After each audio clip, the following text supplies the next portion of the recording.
to our sponsors, Mike and Salam Gaida, Nabil and Dad Al-Mashtub, Wael and Diana Fayad. Hey everyone, welcome to the podcast 1017. Today I have a very special guest. Her name is Nada Nasserdeen. She's a TEDx speaker, founder and CEO of Rise Up For You. So I'm very excited to have Nada on the show today because she is a unique woman. She really focuses on emotional intelligence in the workplace and outside of the workplace. So Nada, please, I just want to first start off by saying thank you so much for being on the show. Thank you. It's an honor to be here. I'm excited to share with you guys. We're excited too. So now let's just start off by saying, why did you start this company? Just out of curiosity. So long story short, my first career I ever had was as a performer, and I used to tour internationally around the world. And I recognized in those moments with a cast of 40 traveling that the number one challenges that we had on tour, it didn't have anything to do with the singing or the dancing or our product or branding and strategy, but it had everything to do with people. You know, how we communicated, how we worked with one another, and both sides of people. So internally, like with the self, and then how we show up and respond and receive from others and communicate. So when I got done performing, I took a really big interest in leadership. To figure out, how do you lead people? How do you work with one another and really bridge that gap in communication and emotional intelligence? And I went into the corporate world and became an executive. And I had a staff of over 200 people when I was 27 years old. And I saw the same challenges happening, like individuals that had PhDs and masters that had a hard time showing up. They didn't feel fulfilled. There wasn't purpose. They didn't have confidence or self-worth of themselves. And vice versa. And because of some of those challenges, they had a hard time communicating with one another. The reactions to people and company culture was also toxic. So when you have those two elements, really the only way to bridge that gap is through working through people, right? We call them people problems. And so that's kind of where my interest really started in how do we build positive behaviors, confidence, a positive mindset so that we can have success, whether it's in an individual's life or organizational success, right? And that was really where it started. And then I went through some of my own challenges where I had to walk the walk. I lost both of my parents before I was 31. I went through, a heartbreak where I lost everything. And it really, when I built the company in the beginning, I built it for individuals like myself. That was like, when you're this professional individual that's educated, how do you rise up and how do you become resilient so that you can continue to live a life that you're proud of? And that's kind of where it started. And now today we are blessed to work with individuals and corporations all over North America doing this work. Right. Well, first, sorry about your parents, Allah yarhamhum.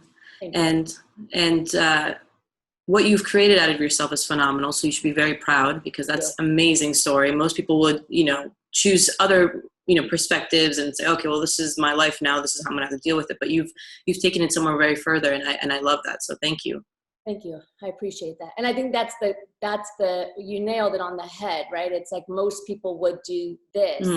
But the big question that I think everybody has is what makes successful, happy individuals different from other individuals that say that they're not or that feel unfulfilled, right? And because the reality is, and this was something that I really had to recognize at a young age, is every single person has a story.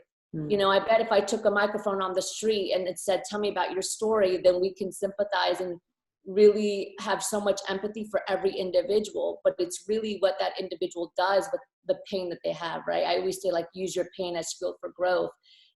Some of us do and some of us don't. And what's the why behind it? Right. I love that. That's so powerful because, like you said, everybody has a story, and that's the key to understanding someone and how to communicate with them in a certain way, to know what place they're at. So I love that you're saying that. Absolutely. Yeah. What do you do day to day to show up for your business? It's a good question. So I do have a morning routine. I'd be lying if I say that I do it 100% of the time. There's days where I wake up and I don't want to do it, so I don't.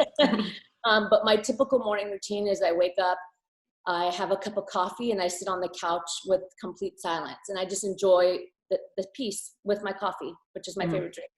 And I just sit there and I let my body wake up. And then when I'm ready, I'll grab a book and I'll read. Sometimes I'll read 3 pages. Sometimes I'll read a couple chapters. I let my mind decide in the moment. And then I'll meditate for a few minutes, 5 minutes or so. And I actually have affirmations, you know, I have affirmations that are in my journal, and I talk to my parents and I talk to God, and I just like put good stuff out there, and I actually verbalize it like I say it. And I read the same thing every day, like help me to become my best self, help me to show up at my fullest and my greatest and make wise decisions. And I always say thank you to my parents and God just for everything that I have and that I'm blessed with. So I do that every day. I love that. Give me an example of something that you say to yourself just day to day. Because I know you said help me with this, but what affirmation do you say to yourself specifically? I always end the affirmation with success, love, money, kindness, greatness are here for me. Go out and get it. I love that. I love like that. I always put out in the universe that there's no block, right? Like any hindrance is in my mind. And this is my personal belief, right? So I always say like all of these things, they're out there for me. Like there's plenty of opportunity when it comes to like financial success, prosperity, kindness, good people, community, relationships, like, and I say like, go get it. Like it's there for you, go get it. And everybody has that, go get it. So you said something important. You said there's no block for you. Yeah.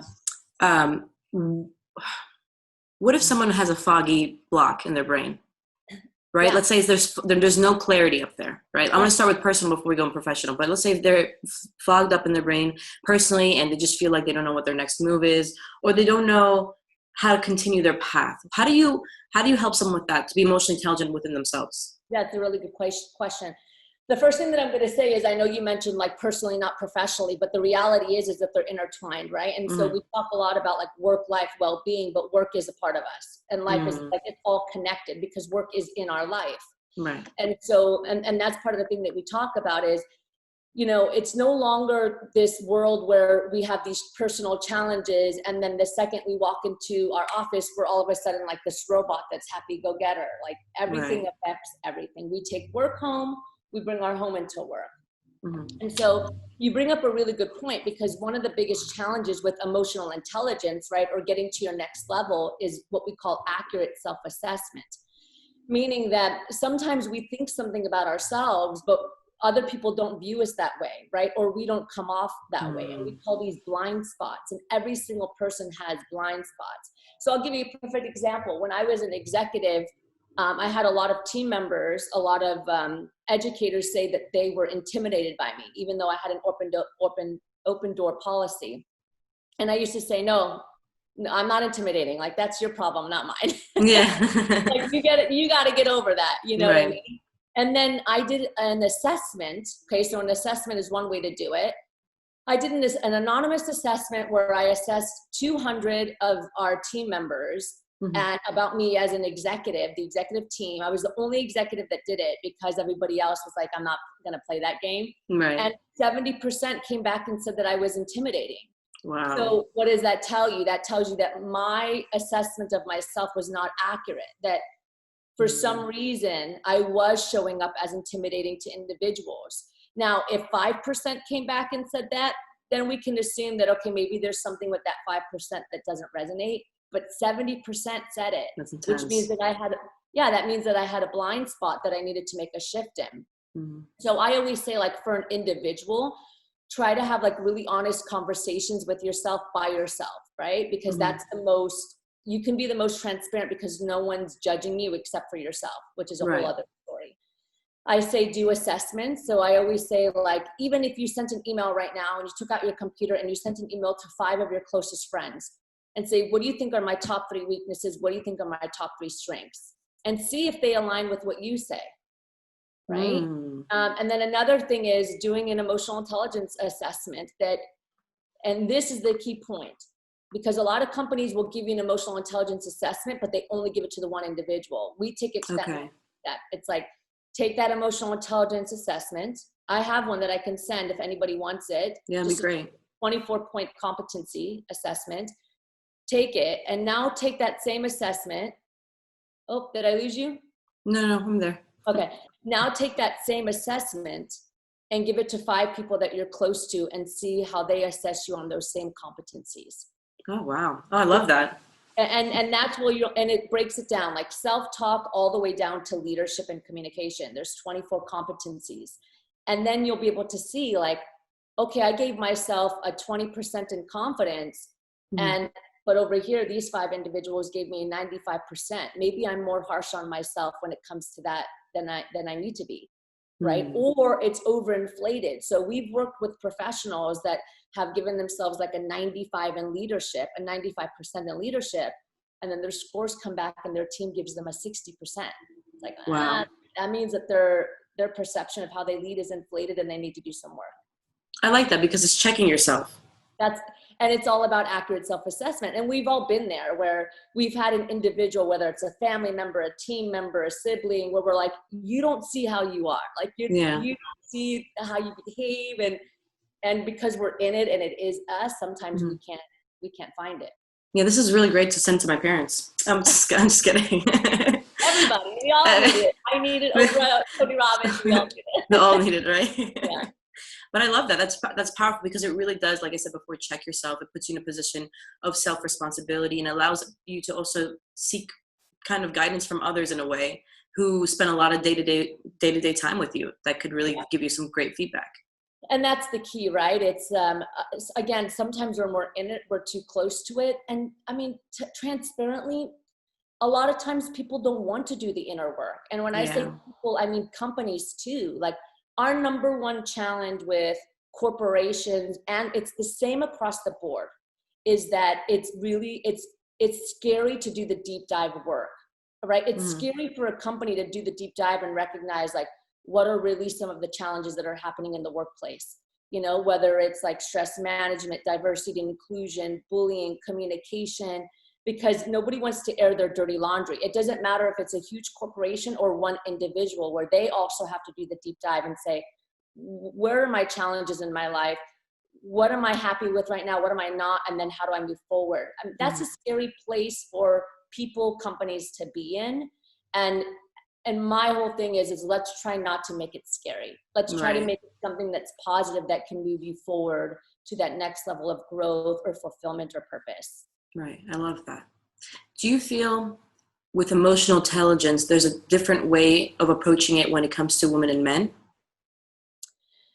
I wouldn't say that there's a different way of approaching it, but there's definitely different statistics. Okay. And I would say like education, that's really important. It's interesting that you bring this up because next week I'm holding a workshop on women in the workplace that's open for men.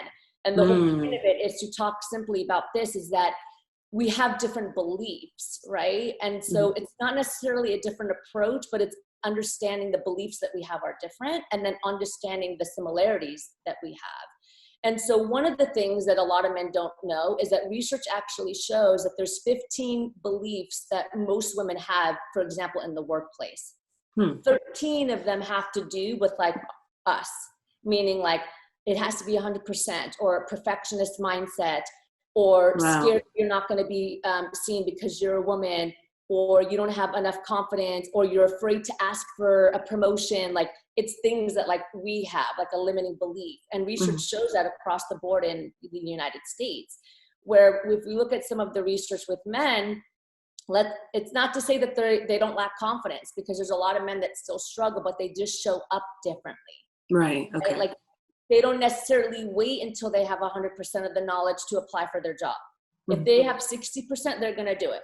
They take more risk, right? And so those are the things that are important for us to understand, so that when we are talking about emotional intelligence, we understand like the different belief patterns. And it's the same for like people of underrepresented communities, diversity and inclusion, LGBTQ community. I mean, if we look at like every group, there are some psychological differences and beliefs and programming that we all have that affect our emotional intelligence. Wow, that's crazy. So then let's see if an executive right now, Drew's executive, he's listening to this, he's a CEO of his own company, whatever, you know, they're running, even a manager. Okay. What would you give them now? Let's say if they just want to get to know their employees better and help them feel safe and empowered in their work environment. What would you give them right now just to start? Okay, 2 things. The first thing I would do is the anonymous assessment. Okay. That's the first thing. A completely anonymous, no name on it, so that you can get true, honest, authentic feedback. And even though it's going to be harsh, okay, and in some cases scary because nobody wants to look at the truth, It's exactly what you need if you really want to grow. If you really want to take the company to that next level, then you need to gather as much information that's authentic as possible so that you can make movement. And the only way to do that is through anonymous surveys, because they feel safe. That's the first thing that I would do. And then look at all of that information and then take action from there. Okay, 70% of the people said that the workplace culture here is toxic. All right, we need to do some work, right? 60% say that they feel like there's no equality. Okay, we need to do some work. 75% say that there's a lack of communication from the leadership team. Okay, we need to fix that. So once we start to see like this data that's anonymous, then we can look at it and say, okay, I mean, these are clear signs from our team members that we need to make a shift, and then you can take action based off of that, both the pros and the cons, right? The second thing that I would do is start to bring in professional development. So it's not only a company's responsibility, it's also accountability as individuals. And sometimes like we need to educate the individuals so that they become more motivated to continuously educate themselves, right? So bringing in like a workshop for 90 minutes on communication, bringing in a workshop on career confidence for men and women. Because the challenge that we're seeing today in the workforce is that people don't speak up. Problems can never be solved if people don't speak up. But then there's fear. And so people would rather just keep their mouth shut and keep their job and like have that paycheck and stability than to say, hey, like there's some challenges that are happening here that we need to work together to fix. That's a crucial conversation, basically. Yeah, conscious conversations. And so I always say that confidence is a really, I mean, and most people know, like I always say like confidence. It's a competency that I'm really strong with teaching. And I think that we have to instill confidence in men, women, youth, everybody from when they're 2 years old until, they keep growing, because it's such an important component to making any kind of change, whether it's in yourself, whether it's in a company or community, and even just getting to that next phase of growth. So let's say if someone wanted to hire your company, right? Other than the testing side, what do you guys do to bring to the table to help a company build that safe and strong environment? It's a good question. So essentially our company, we focus on enhancing company culture through the development of people skills. Okay. Also known as soft skills. And these are all the skills that we've been talking about: emotional intelligence, communication, diversity and inclusion, stress management, all the challenges that have to do with us as people, not necessarily like the brand or the product or the sales strategy. We do everything that enhances these. Because at the end of the day, you can have an amazing brand, an amazing product. Your sales strategy could be on point, but if your people aren't working, then these are only going to use like 30% of their potential. And so we can go into a company in two ways. We either go in and just work with their people. So we do the trainings, as I mentioned, we do one-on-one coaching. Or if a company is really struggling with their culture from the top, meaning that there needs to be shift at the top before we just go in and do training, then we would go in with their executive team and their HR, and we would start to map out systems and strategies and plans that can support that company culture. I love that. That's I can tell that you also know exactly what you're going to do when you walk in the door, which is really good. Yeah. It gives people confidence. And it's different for every company. And so that's why we have to talk with them, because some companies will say, we have a really high employee turnover rate. Right. Okay. Let's say we have a 90% turnover rate. So then that means that for us, we need to work with the company itself, the upper level company, to figure out why do you have an employee turnover rate that's so high? And then what are the strategies and systems that we can build for you and put in place? And it also depends on the industry. I mean, we work with companies that are health industries, jewelry industries, tech, and their approach is all a little bit different because their employees think differently. What books would you recommend for someone who's just kind of like dipping their toes in this world, let's just say, right? What books would you recommend, or maybe podcasts or something? Yeah, I'm a huge fan of Eckhart Tolle. I love him. He has 2 incredible books. The one that I really love is called A New Earth. Okay. So I would recommend reading A New Earth. And that's more for like individual personal development, but again, it serves professionally. So I recommend that one. And then podcasts, I mean, I'm a huge fan of Jay Shetty. I'm a huge fan of, I like Tony Robbins. You know what I mean? There's always golden nuggets in there. I love Oprah. Yeah. These are the ones Who doesn't like Oprah? But yeah. These are the ones that I love. Yeah. So I love that. So now that, it sounds like you came from a past that was really difficult, but you really changed yourself along the way, which is phenomenal. Mm-hmm. What's one truth you found on your journey that you would like to share with us? Ooh, that's an interesting question. I would say the one truth that I found is that everything you need is already inside of you. Everything that you need is already in you. You just have to peel back some of the layers, some of the beliefs and the layers and the experiences that we've accumulated across the way that have kind of hindered what we can see. We have to get rid of those and get back to the core of who we are. And I really believe that. I love that. One last question, just because I want to ask you specifically. What would you tell your 25-year-old self, if you could, now living this life so far? 25-year-old self, enjoy each and every day. At 25, I would have said, enjoy each and every day because you don't know what tomorrow brings. Right. I love that. Nada, seriously, thank you so much. Your wisdom and your experience is phenomenal. So I'm really excited to put this one out there. And to all the Drews who are listening to this, if you have a company or you work for a company and you know that Nada's services are much needed, definitely reach out to her. And Nada, where can we find you so they can do that? Thank you. Well, you can always email me. My email is nln@riseupforyou.com. You can go to riseupforyou.com, fully spelled out, and our social media handle is as well as riseupforyou.com. Perfect. All right, guys. And we'll also place it on the description below. And Nada, thank you again. Seriously. Thank you, guys. Thank you so much. No problem. Stay tuned until next time, guys.